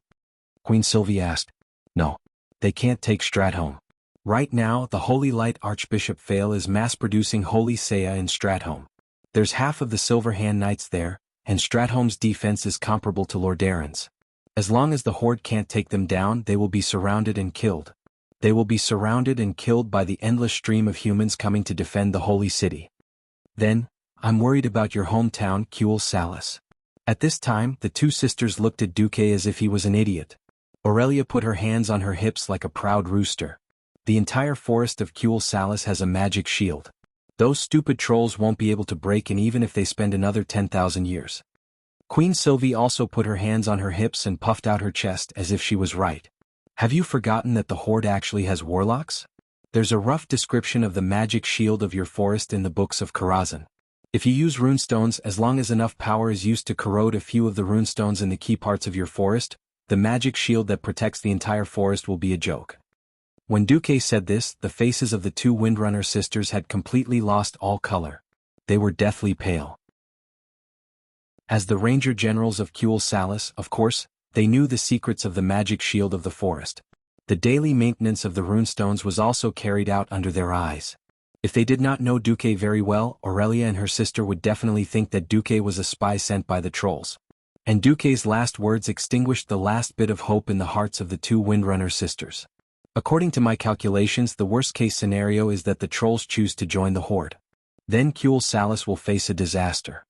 From the bottom of their hearts, the Windrunner sisters did not want to believe Duque's deduction. But along the way, when had Duque's deduction of the big picture ever been wrong? Their slim bodies were trembling. Duque stepped forward and put one hand on each of their shoulders. You've done enough for the Alliance. While the situation has not collapsed, quickly go back and warn Kuel Salis. Also, remember to evacuate your parents and third sister to Silvermoon City. That's the only safer place. Chapter 327. Aurelia bit her lip. What about the line of defense along the strait? Duque shook his head. Everyone knows that we can't hold it. In fact, 90% of the people in the Earthy Highlands have retreated to Torrentburg. Even if we give up the Earthy Highlands, the Alliance can still hold on for a long time. We don't have to worry about the Horde taking the opportunity to invade the Hillsbrad Hills. After all, there is the Thoradin Wall there. The Thoradin Wall was a huge fortification built by Thoradin the Great to resist the trolls. It was a combination of a huge fortress and a city wall. The stone used to build the fortress was the hardest granite, and it was solidified by the earth element. Heavy catapults could only leave a shallow dent on it at most. There, one man could hold the pass against 10,000 enemies. Duque smiled calmly. Go back. As a good friend and the commander of the Alliance, I agree to let you take all the Rangers back. Your homeland needs you more than the Alliance needs you. At this moment, the saint-level moral integrity that Medivh had inherited was shining. Did the Alliance not need the High Elves archers? Wrong. Torrentburg, which was about to be attacked by the Horde's Red Dragon cavalry, desperately needed the help of the Elven Rangers. Both Duque and Aurelia knew this. Duque had informed Kuel Salis in advance that the Horde would threaten them and let them go. Of course, Aurelia had volunteered to bring the elites of the Windrunner family to help. If they wanted to leave, the Alliance had no reason to stop them. It was to avoid putting Aurelia in a difficult position that Duque let her Rangers go. It was conceivable that once the Rangers left, Duque would be reprimanded by King Salas of Torrentburg. Aurelia's face burned. She was the one who volunteered to help. When the Horde needed her and her troops the most, she was the one who wanted to leave.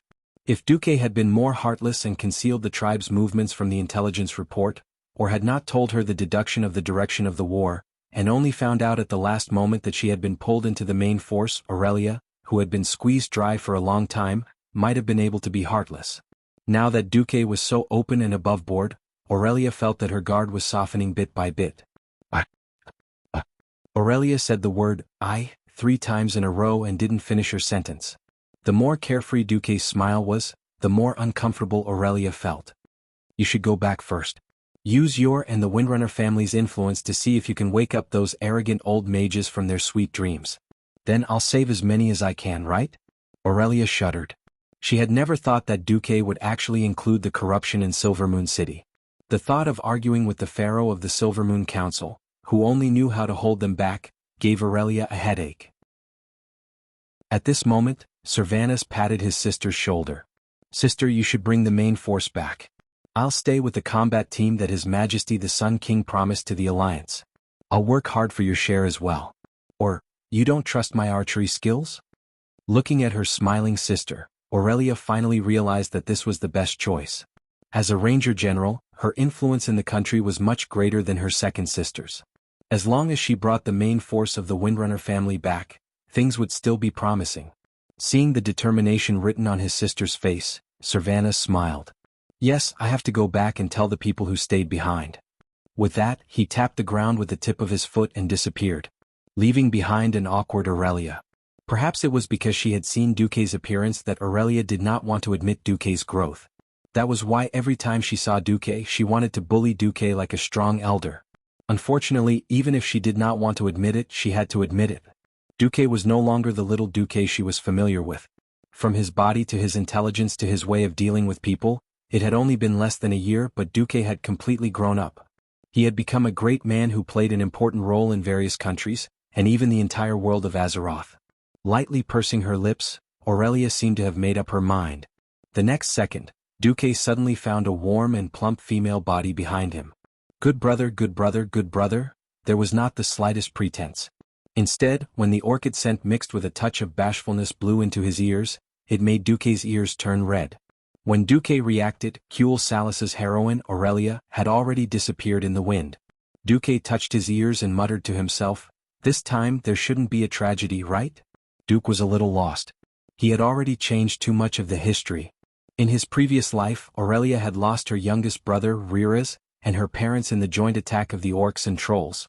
This made her hate the orcs to the point of permanent solidification. That was how the heroine of the Alliance Expeditionary Force, Aurelia, who crossed the Dark Portal and went on an expedition to the Draenor world. Duque did not know how history would be changed this time. Since Aurelia was so good to him and had an inexplicable relationship with him, Duque could not bear to see Aurelia's family die a tragedy. "Sigh, let's see what Orgrim will do." Almost at the same time, Orgrim encountered a strange creature in the hinterlands. According to the scout's report, he thought that they had encountered ogres. Although these creatures were smaller in size, they displayed grace and quiet movements that he had never seen before on such a large creature. But when a ray of sunlight shone on one of the creatures that came forward, Orgrim discovered that the creature's skin was green, just like most of his subordinates and the color of the surrounding trees. This also explained why they did not notice these creatures before. The color of their skin allowed them to hide in the leaves, especially if they moved between branches like these creatures. He also saw that this creature was slightly taller than him, more capable than the ogres, and looked more balanced. This creature did not have overly long arms, large hands, or a large head. He stared at the creature in front of him. When he saw the glint in the creature's dark eyes, the creature suddenly thrust the spear in its hand at Orgrim. This showed that they were very intelligent. "We are not your enemies," Doomhammer roared. His roar tore apart the silence of the night. He knocked the spear away with one hand. Only then did he realize that the spearhead was made of stone and was abnormally sharp. "I want to see your leader." Chapter 328. Especially after Orgrim showed off his empty-handed blade grab, the trolls clearly recognized Orgrim's status as a powerful orc. After all, he was no newbie. With the same thrust, he had killed dozens of dwarves and humans. "What do you want from our leader?" "I don't think our leader's meat is any better than ours, hee." Orgrim spoke in the human language and so did the trolls. Even though their tones were frighteningly strange, it did not stop them from communicating. Especially after noticing that they had a common interest in spoils of war, human skulls, the hostility between them decreased significantly. "We are orcs from the Blackrock tribe of the Horde." "Trolls, forest trolls, Amani tribe." The troll was surprised that the orcs did not know about the trolls. "Alright, tell me, why do you want to see our leader?" "I want to talk to him, for our common enemy." Orgrim emphasized the second half of the sentence. The Horde's disadvantage at sea had cost them dearly. Orgrim was not a simple-minded person like Blackhand. He had already begun to realize that humans, dwarves, and elves would all bring more trouble to the orcs. If the orcs wanted to conquer this world, they would have to defeat the allied forces of the three powerful races. This was definitely not an easy task for the orcs, who were already greatly weakened. Since the Horde had already accepted the ogres and the human death knights, why couldn't they accept the trolls? What's more, their almost identical green skin allowed them to have something in common. However, diplomacy did not rely on talking. All diplomacy was based on force. Even though Orgrim had already restrained himself and kept his warhammer a meter away from his hand to show that he had no ill intentions, the other troll obviously had a different thought process than the first one. "We never negotiate with our meal." "Meal? These guys actually see us orcs as a meal?" Orgrim let out a cold laugh. That guy made his move. A powerful spear throw. The spear seemed to break through the atmosphere, and it was swift and violent in a way that most orcs did not expect. Simple and direct. The only thing special about it was its speed. It was unbelievably fast, so fast that it was insane. A moment ago, the javelin was just a small black dot in his field of vision. The next moment, it occupied Orgrim's entire field of vision. If this continued, the spear would be like a watermelon piercing through the head of the Horde's great chief. Of course, the prerequisite was that Orgrim, who was known as the Hammer of Destruction, stood there like an idiot. Without even dodging, Orgrim grabbed his warhammer. Hammer of Destruction, which looked like a heavy weapon, was as light as a dagger in front of Orgrim's powerful arm strength. In the blink of an eye, the huge square-headed black warhammer had already whipped up a gust of wind as it swung like a baseball bat hitting a baseball. It was a perfect grand slam home run. Orgrim actually managed to deflect the troll's spear, and the broken shaft of the spear pierced right through the troll's knee. That guy let out a miserable howl and tightly hugged his pierced leg. Ha! Orgrim let out a loud battle cry. The deafening roar caused the surrounding leaves to howl with Orgrim at the center. The other trolls were shocked by Orgrim's roar, and they stopped their attacks that were supposed to save their comrade. Of course, Orgrim would not give the guy who dared to offend the great chief of the horde a chance to beg for mercy. He needed to establish his dominance. This guy who dared to run into his hammer must die. With an earth-shattering leap slash, Orgrim leaped forward and crossed a distance of 5 meters. Like a god descending from the heavens, he appeared in front of the fallen troll. Hammer of Destruction carried Orgrim's anger at being provoked, and with an unparalleled might, it smashed towards the troll's head. Puff! For the first time, the troll's skull turned into a watermelon. This was not the end. In the next moment, from the collarbone, shoulder blade, pelvic bone, leg bone, all the bones and flesh within the range of the Hammer of Destruction were smashed into pieces and blood and flesh splattered everywhere. A troll that was more than 2-3 meters tall was instantly turned into a pile of minced meat that even his mother wouldn't be able to recognize. I'll say it again. I want to see your leader. The words were a request and the tone was a command. As Orgrim roared, he turned around and unleashed his most powerful pressure on the other trolls. These trolls were still in a daze from this bloody and brutal counterattack. They were trembling in fear. Bring me to him or I'll kill everyone who refuses to do so. Then I'll go find the trolls who are willing to bring me there myself. Hammer of Destruction was raised high in the air. With the cheers of the orcs as the background, the blood dripping from the black stone hammer, the faded fur and the broken bones and flesh, the remaining trolls lost the courage to challenge Orgrim. Orgrim's domineering aura was effective. All the trolls took a step back, put their spears on their backs and spread their hands to show that they were not hostile. Then a troll with a necklace of bones walked out from the middle of them. You want to talk to Zujin? If Zujin is your leader's name or title, then yes. Orgrim nodded. You will see him. We will wait here. Hammer of Destruction calmly announced to the troll and his subordinates. An hour later, without any warning, a shadow emerged from the forest with huge and quiet steps, bringing with it the troll and 3 other powerful trolls who looked extremely capable. If you want to see Zujin, then I am. Zujin was much taller and more capable than the other trolls. He was wearing a leather vest that was unbuttoned. A thick scarf was wrapped around his neck, covering the area below his nose. The parts that were exposed gave a ferocious impression. Because he was close enough, Orgrim noticed that the troll's skin was covered in moss. What a strange race. You want our forest? Or do you want to fight us for those despicable humans and elves? If you're here to issue a challenge, then I've received it. Zujin's hand went to his waist. There were 2 axes hanging there. No, it's the opposite. We have a common enemy. Orgrim grinned. His swaying fangs made Zujin uncomfortable. Chapter 329. Duque did not try to stop the trolls from joining the tribe. That would be a waste of effort. Trolls joining the tribe was almost inevitable. 14,000 years ago in Azeroth, the trolls, the native race of Azeroth, had established many large kingdoms. Amani and Gurubashi were the largest, and these 2 kingdoms were ruled by the Zandala tribe. Thus they were praised as the Great Zandala Empire. 7,000 years ago, Dasrima Sunstrider brought along the elven nobles who wanted to continue researching and using arcane magic. They left their fellow night elves who followed the teachings of the druids and accepted exile and migrated to the northern continent of the Eastern Kingdom, commonly known as the Lordaeron continent. These high elves who moved east evolved into high elves and established their own magic kingdom, Kuel Salis. As a new nation of immigrants, Kuel Salis and the local troll Amani Empire began a war over the issue of land expansion that lasted thousands of years. Until 2,800 years ago, when humans began to rise, Thoradin the Great united the human tribes and established the Arathur Empire. The High Elves' kingdom of Kuel Salis was no match for the troll Amani Empire. In desperation, they sought help from humans and began to teach them the power of arcane magic. Arathur and the kingdom of Kuel Salis worked together to defeat the troll Amani Empire. The trolls were unable to recover from this setback, and the troll war came to an end. It could be said that the trolls had a feud with humans and elves that had been passed down for thousands of years. Their blood and souls had been poured on this continent in the fierce battle.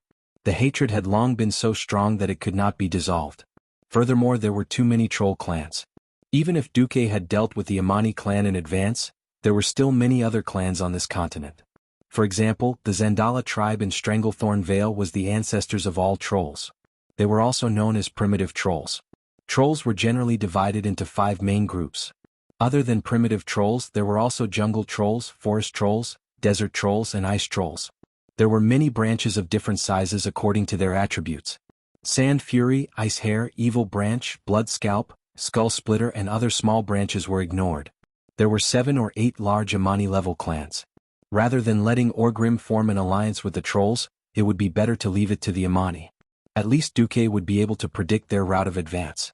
Of course, before dealing with Orgrim's elite army and trolls, Duque still had something important to do. Cover the retreat of Stromgard's troops to Torrentberg and Saladin's Wall. The most frightening thing about a retreat was being routed. Once the rearguard troops were destroyed, one could imagine the following scenario. The torrent of green that represented the Horde orcs and the silver that represented the Stormguard kingdom crossed over the entire Arthi Highlands. The bitter silver was chased by the green from all directions. The human army, which was severely lacking in transportation, was torn apart by the orcs who charged from all directions in the battle on the plains. After fighting for so long, the Alliance and the Horde were really angry. It was conceivable that if the retreat failed, not many people would be spared. The orcs who had better endurance would chase down every human who tried to escape and kill them in the cruelest way possible. There were no captives, no mercy. Only 1 in 100 soldiers would be able to return to Torrentberg alive. The earthy highlands where Torrentberg was located were not fertile. The mountainous nature of the highlands limited the production of food and the upper limit of the total population. Among the 7 human kingdoms, the population of the Stormguard kingdom was only slightly higher than that of the pure mountainous Alterac kingdom. In a sense, Stormguard was even weaker than Stormwind, which had lost its territory. At the very least, the fertile elven forest fed hundreds of thousands of Stormwind citizens. The total population of Stormguard was less than 250,000. To be able to gather an army of 30,000 was already the limit of what the people of Torrentberg could do. Salash Trollbane could not imagine that if he lost all the 50,000 people at the Sodder Bridge, including the civilian workers, would there be a tomorrow for Torrentberg? However, the most capable troops of the Alliance were basically fighting the main orc force of Grom Hellhall's Warsong clan at the Western Front. The greatest support the Stormguard people received was half of the Scarlet Cross Legion led by Abendis. Abendis's men went to the Wall of Soradin to replace the people of Torrentberg so that Salas had more troops to defend Torrentberg. Other than that, there was Duque's mages and Aurelia's rangers. When he heard that Aurelia was worried about something happening in the country and left with her men, if it was not for the fact that Duque and Aurelia had a close relationship, Salas would have scolded her in public. Don't be agitated, General Trollbane. I let Aurelia go back because I have enough confidence that I can successfully protect 90% of the Stormguard soldiers to return to Torrentberg safely. Salas was stunned for a full 5 seconds before he came to his senses. This ridiculously young deputy commander of the Alliance standing in front of him had a much more impressive battle record than the actual commander of the Alliance, Noxus. Perhaps Duque had not proven himself in offensive battles, but when it came to defense, interception, and evacuation under extremely disadvantageous circumstances, Duque was definitely an expert among experts. It seems like you can't burn down the entire defense line in the Straits? King Salas asked a very amusing question. Pfft. Duque burst out laughing. Sorry, I didn't mean to offend you. Offend? The earthy people don't care about etiquette. As long as you can protect these people, I can even let my son be your attendant.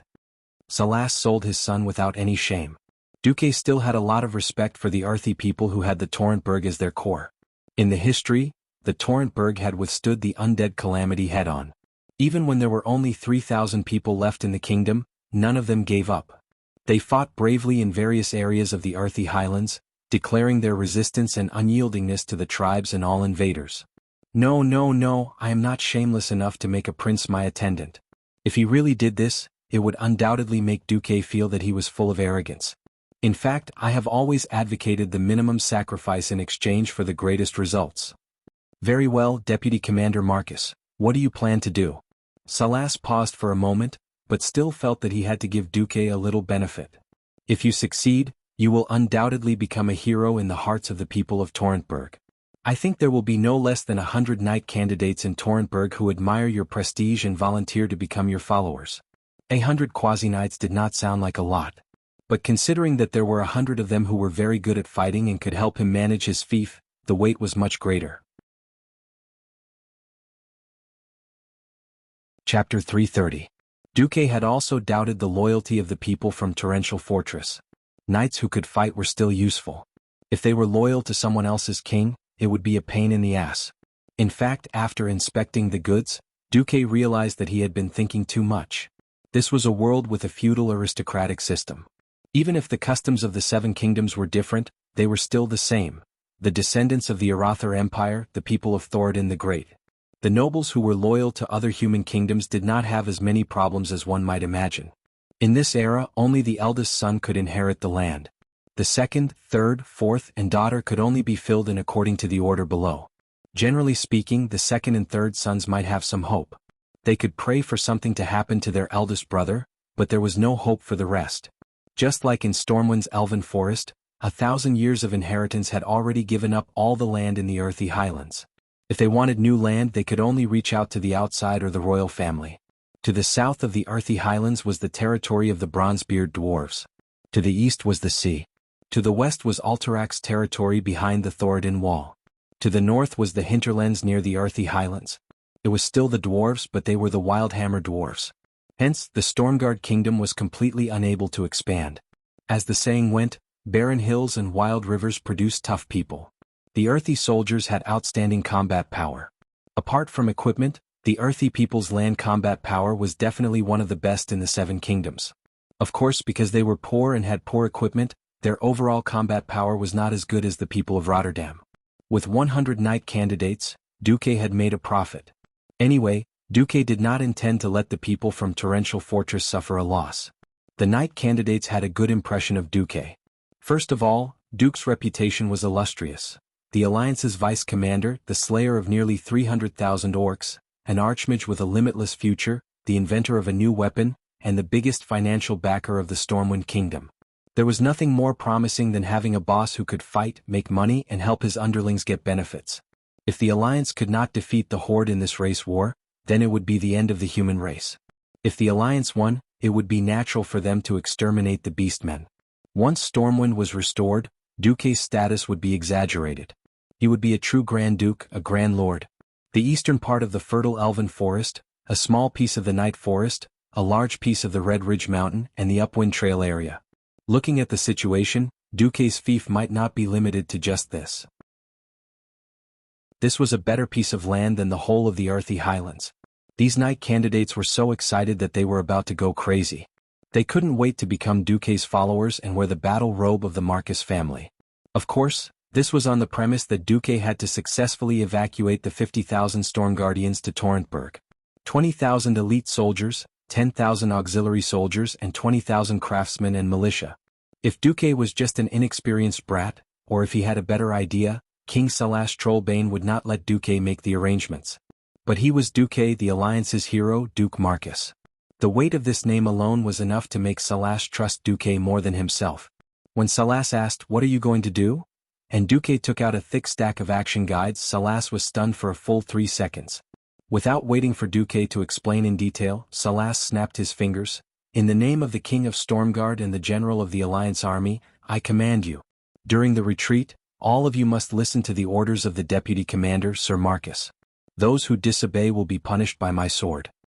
With that, Salash unsheathed his sword and handed it to Duque in a solemn manner. Duque was dumbfounded. King Salash smiled faintly.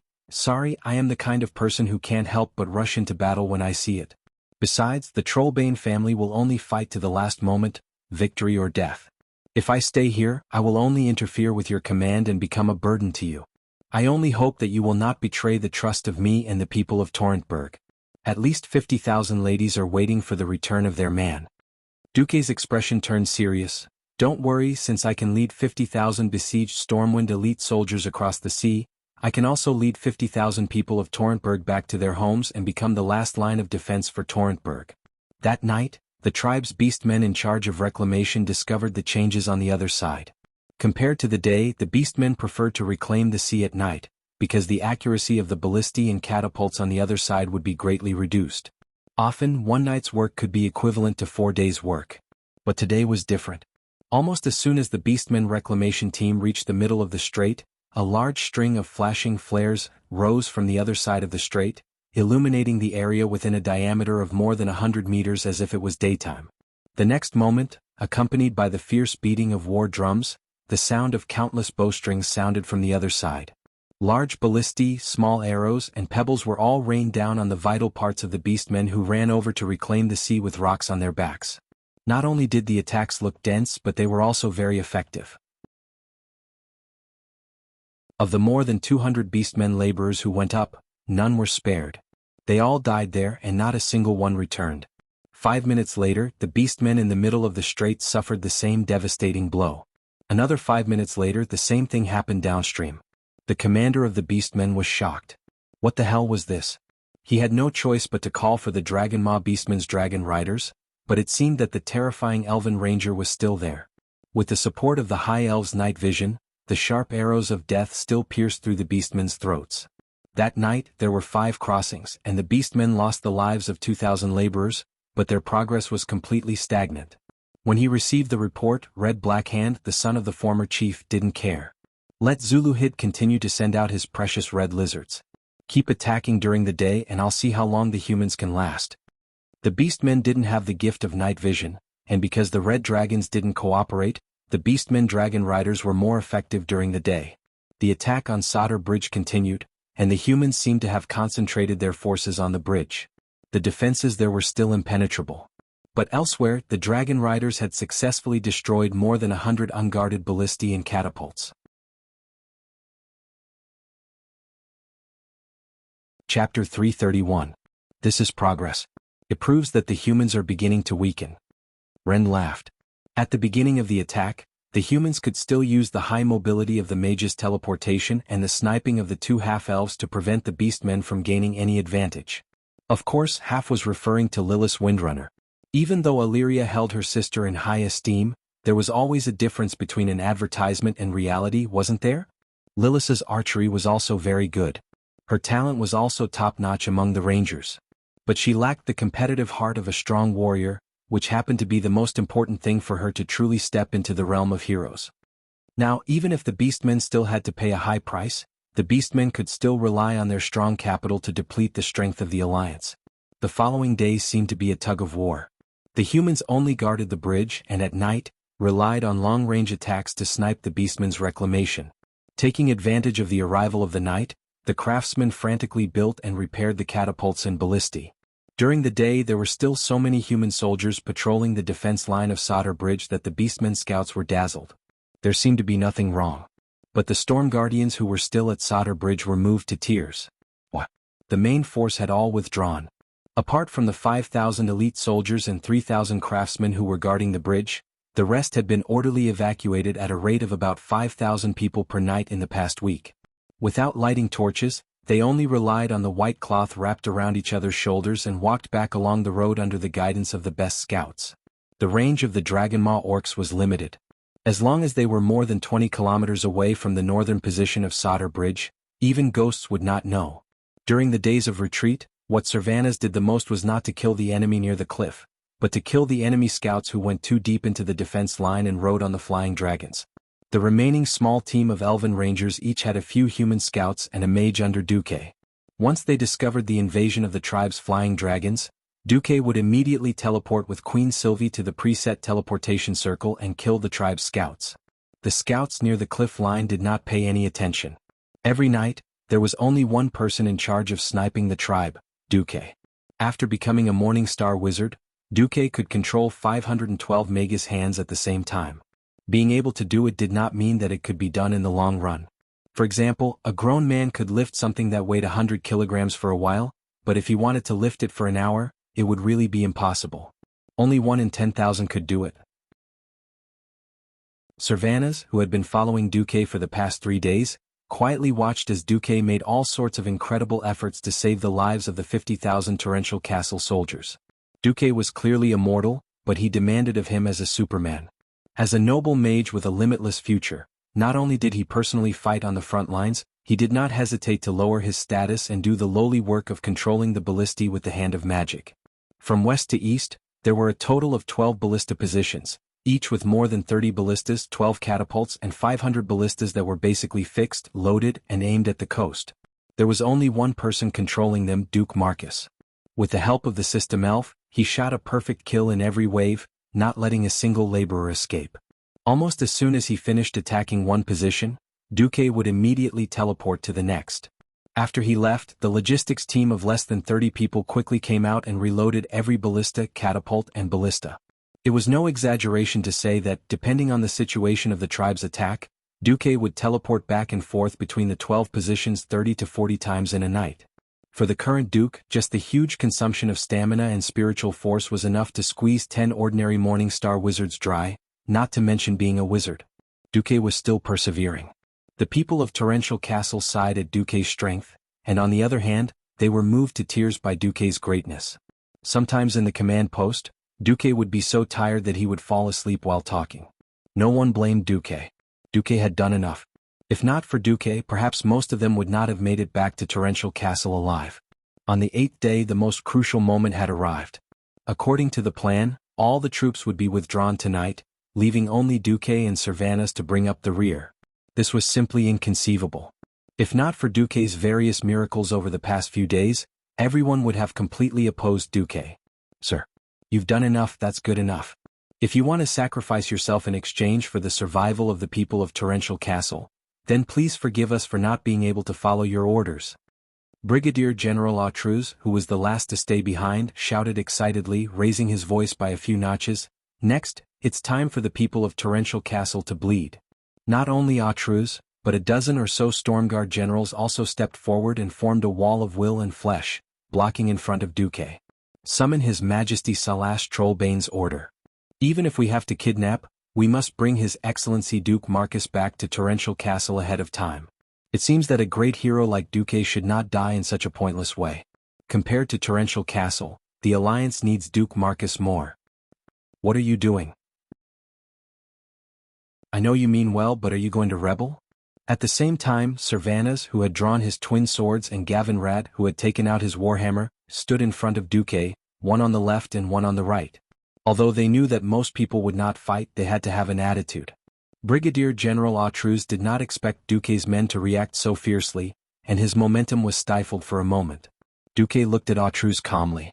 If there were no exceptions, this man would become a marshal in the future. Duque sighed, and then his eyes gradually became full of power. Enough. I appreciate King Trollbane's good intentions. But remember, I am Duque. Duke Marcus. The wizard who would bite off a piece of flesh from the enemy even if he was defeated and had to retreat. When I retreated last time, I burned 100,000 orcs to death. This time I have to retreat. How can I be satisfied if I don't kill 100,000 orcs? When Duque said this, Autruz actually asked, then where are we going to get the kerosene? Duque froze, not knowing whether to laugh or cry. Bastard, who said I'm going to start a fire again? Ugh, god of fire. Duque isn't going to start a fire? Damn it, when did I become a god of fire? Duque was so angry at Autruz that he laughed until tears came out of his eyes. Get lost. Who said I only know how to start a fire? Let me tell you, the one standing in front of you today is Ghost Schemer Duque. Chapter 332. Ghost Schemer Duque? Who would give themselves a nickname these days? Why did the Alliance have the name Fire God Duque? It was because Duque was good at using fire. He burned half of the Elven Forest, burned Stormwind City, and used the FFF flamethrowers to burn down the Horde's main force in Silverpine Forest. Most of Duque's famous battles were related to fire. Giving him the nickname Fire God was not a bad idea. Unfortunately, Duque was not happy about it. How could a mere god of fire compare to the leader of the four major elements? What heaven-defying god of magic? That's right. I should at least be an archmage. Anyway, Duque did not want to be a fire god. Duque knew very well that the retreat was half a success. If he could do this, he would probably be given the title of strategist. That was not enough. Orgrim must have landed in the hinterlands. For some reason, there was no news from there, but Duque had to settle things here as soon as possible and mobilize troops to deal with Orgrim. If the battle at Riptide Stronghold was very tight, Duque as the Alliance's deputy commander could not leave, nor could he mobilize troops in advance. So, if Duque wanted to reduce the pressure on Riptide Stronghold, the best way was to make the Horde suffer again. The Horde's troops did not seem to be decreasing. Only Duque and the commanders of Stormwind City, who had been fighting with the Horde for the longest, felt it the most. The Horde had begun to decline. For example, the Horde's combat power was 100 before, but now it was at most 70.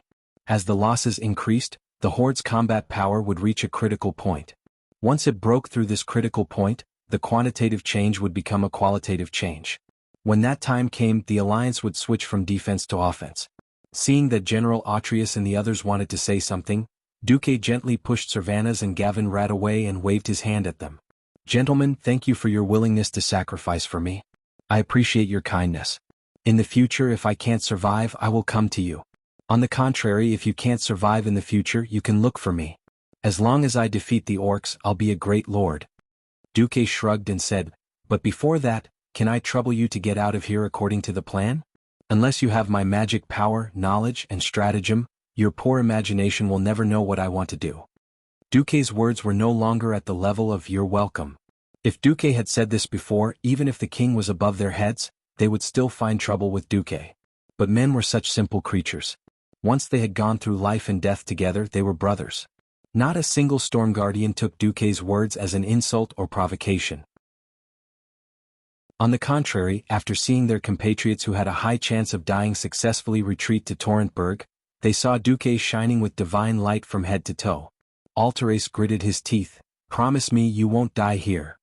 "I don't need to promise you that because I still have to settle things here and find trouble with Orgrim. That green-painted bastard is still occupying my territory," Duque said wittily, but the confidence in his eyes still won over the people of Torrentburg. Nearly 20 generals of all sizes saluted Duque at the same time. After taking care of those valiant generals, Duke ordered Elugia. "All right, there are still 2 hours before the orcs attack. I'm going to sleep for a while." Duque was too tired, even though his room in the encampment was terrible, with no spring mattress or soft pillows. Duque slept like a dead pig the moment he laid down. In his daze, he felt that he was lying on a very soft and smooth pillow. Duque moved his neck to make himself more comfortable. This is good, better than the space memory pillow." Duque did not know how long he slept, but the system elf's warning woke him up. "Dear host, I'm sorry to disturb you, but I'm afraid you'll have to wake up from the blissful time of sleeping on your lap. Because the orcs are coming." Duque woke up in a daze and he suddenly realized a word: lap pillow. The next moment, Duke opened his eyes and was almost blinded by what he saw. What did he see? His dog head was resting on 2 slender, round but not sensual legs. Seeing the long mage dress wrapped around the legs, Duque immediately realized whose legs they were. Not only that, Duque, who was in a hurry to turn his head, bumped into something. It was a soft object that was less than 2 centimeters above his head. Something's wrong. Duque's body instantly stiffened. "Oh, I'm a salted fish. I'm a motionless salted fish. I didn't do anything just now." The pure and innocent little virgin Duque hypnotized himself like a retard. At this time Miss Barav also woke up. She rubbed her eyes only to find that Duque was awake. "Sorry, teacher." Duque, I didn't mean to offend you, I just saw that you were sleeping very hard. You were muttering, 'The pillow is too hard,' or something, and when I came over, you—" Duque was completely disheartened. "I slept on your lap?" Elucia blushed but finally nodded. "Why didn't you resist?" Duque said almost as if he was possessed. "I was confused by what you said about the space pillow." Elucia tried to change the topic. In fact, Duque's actions were even more crude, and the young lady of the Barra family was almost scared to death, but she did not dare to resist. A mage's body was fragile, and if she accidentally hurt Duque and caused the Alliance's plan to fail, she would be guilty. And surprisingly, she did not seem to resist this kind of thing that should only be done between lovers. At this time, something that made Duque feel even more like a nightmare had happened. Suddenly, a soft cough came from outside the window. Even if Duque turned into ashes, he would still recognize that it was the voice of Queen Sylvanas. "Ahem, I was worried that the Lord Deputy Commander was too tired, so I came to remind you to prepare for the tribe's night attack. It seems that the Lord Deputy Commander has something more important to do." "No, actually Duque rushed out as fast as he could. Who knew that as soon as he stepped out of the door, Queen Sylvanas accidentally stepped on his foot. "I'm sorry, I was really careless just now. Sister clearly repeatedly told me to take care of you." Sylvanas put his hands on his waist and slowly retracted his foot. At this moment, Duque finally understood the difference between being rude and being spoiled for a woman. If a girl stepped on your foot and scolded you, that was called being rude. If a beautiful goddess stepped on you, scolded you, and her breasts trembled when she scolded you, that would be called acting coquettishly. Well, for Queen Sylvanas, although Duque did not have any improper thoughts, he just could not get angry. Chapter 333. Duque was a pure person. Other than what he had learned from those 10 terabytes of romantic action movies, he was as pure as a saint. Well, in theory. Come to think of it, if he longed for any kind of tender love from the Windrunner, he would have to eat a moronic pill to be able to do so. A mixture of wildness and nobility was the biggest trademark of the Windrunner family. If he liked someone, he liked them. If he hated them, he hated them. There was no need to hide it. The women of the Windrunner family were so straightforward and pure. However, after a little anger, Sylvanas suddenly realized that he actually had no reason to be angry. He felt that his elder sister and Duque did have that kind of taste. At the end of the day, it seemed that she and Duque weren't even lovers. Moreover, one look and he knew that Duque didn't do it on purpose. Moreover, Duque was really exhausted during this period of time. Silvermoon City didn't lack mages, and they were also the most pampered ones. Well, today's weather isn't good, so it's not suitable for anything. At the Pharaoh, I'm not serving. I'm going on strike. The cat next door was in heat last night, so I didn't sleep well. I won't do anything today. Tomorrow seems to be cloudy. I'm not in a good mood, so I won't do anything tomorrow. Endless years of emptiness had created the unique arrogance of the Silvermoon Council. If a young and promising mage like Duque was placed in the High Elves, wouldn't he be arrogant to the point of death? But for the sake of the Alliance, for the safety of more people, Duque still did it without any hesitation. In a situation where he didn't receive any support. From Sylvanas' point of view, Duque was doing 10 jobs by himself, using his strength and hard work to fill in the gap left by the departure of Aurelia and the Rangers. In this regard, Duque did it flawlessly. They were clearly more than friends but not lovers. Why could his elder sister and Duque trust and tolerate each other so much? His elder sister was willing to go to jail for 3 months for Duque without any regrets. In order to not let his elder sister lose her trust, Duque single-handedly carried the entire line of defense. Sylvanas, who was biting her lower lip, suddenly felt a little envious of the vague yet sincere relationship between her elder sister and Duque. Looking at Duque's bitter face, Sylvanas found that he couldn't get angry. Does it hurt?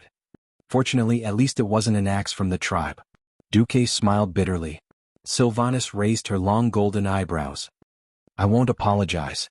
But I will protect you with my life until you leave safely. Duque curled his lips. Queen Sylvanas is really an awkward person. Tonight, as always, Duque used the time difference to defend. Of course, tonight was a little different. The Horde felt that it wasn't good for there to be no progress after so many nights. Tonight, the Horde sent out a few companies of orcs to test the waters. These orc warriors from small clans were basically cannon fodder, so Red Black Hand didn't care about them. A report woke Red up. What? Some soldiers reported that there was no one in the enemy's position at all. It was just a group of mages using Hand of Magic to control the ballistae? Red immediately realized his mistake. The humans had long been unable to hold on, but in order to let more people evacuate, they adopted the strategy of using elites to cover the rear. Immediately send the Black Fury, Wind Raven and Red Feather clans to attack overnight. Red casually yelled out a few names of small clans that he almost couldn't remember himself. A total of only 5,000 people launched an attack to test the waters. Although an hour later there were reports of heavy casualties among the attacking troops, but more accurate reports came in. There were no soldiers in all the human sniping positions. It was estimated that one or a few mages were using Hand of Magic to control the ballistae and various kinds of crossbows back and forth at high speed. The current Red Black Hand was far from the boss-level guy in the future. At least he was a qualified commander. He immediately realized the intention of the humans. Since this natural stronghold couldn't be defended, then more troops should be withdrawn back to Torrential Fortress and layers of defense. The more soldiers the humans withdrew now, the harder it would be to attack Torrential Fortress, the capital of the humans in the Earthy Highlands. Mobilize the entire army. When the sun rises, we will attack. In the urgent sound of the bugle, the tribes began to assemble. The army from the various military camps in the rear areas of the wetlands converged on the south bank of Sodder Bridge. Nearly 100,000 orc laborers were spurred to pile up a large number of large stones used to fill the sea, ready to fill up the last stretch of the channel at dawn for the army to pass through. Cold light flashed in the darkness. and the long fangs of the orcs glowed with a bloodthirsty dark light under the moonlight. In the anxious waiting, the sun finally rose. Red waved his hand, and the bugler blew a heavy horn. Woo woo woo, it urged the orcs to bite the last of the human troops to cover the rear. As Rend had expected, almost all the positions were empty. There were no skilled craftsmen left, and the last group of craftsmen had already evacuated last night. At least 10 hours. They left behind everything that would slow them down. The scout's report made Red Blackhand's face darken. A group of strong craftsmen, prepared to evacuate in the dark without any burden. Even if they were slow, 10 hours would be enough for them to travel 50 kilometers. Maybe in 3 hours they could reach Riptide Castle, 100 kilometers away. Let the Wolf Riders cross Solder Bridge at full speed chase. Catch up as much as you can. The Wolf Riders riding huge war wolves waved their huge machetes and galloped across the bridge, accompanied by the roars of the war wolves. Even though most of the war wolves' huge and sharp claws were retracted into the pads of their feet, the claws that were still exposed scraped the hard bridge surface, making a harsh sound. Thousands of wolf riders were about to pass through the position at the north end of the bridge. At this moment, on the position that had clearly been investigated by the scouts and was already empty, all the ballistae and preloaded arrows suddenly moved. Manipulating them was, naturally, the hands of magic that emitted a soft arcane glow. Ambush. The leading wolf rider captain let out a shuddering roar. It was too late. In the next second, the entire sky was filled with the harsh sound of sharp arrows breaking through the wind. Who would have thought that there would be an ambush on this position that had been investigated by the scouts? The Wolf Riders were a pure offensive unit with strong attack power, speed, and endurance, but the armor of the Wolf Riders was still only at the light cavalry level. Encountering this kind of deliberate ambush, no less than 3,000 Wolf Riders were immediately annihilated. Countless arrows pierced through the weak leather armor of the Wolf Riders and shot into the bodies of the Wolf Riders and War Wolves, but there was nowhere to hide in the narrow passage in the middle of the position and on the bridge. Those arrows, as if they had eyes, accurately shot into their vitals. You're tuning in to the Han Lee's Wuxia Chronicles YouTube channel. We're so grateful for your support, and don't forget to subscribe to join us on this incredible journey through captivating stories. Your generosity through donations truly makes a world of difference, as it's the primary source of revenue that allows me to expand and enhance this channel for you. Thank you from the bottom of my heart for being a part of this adventure.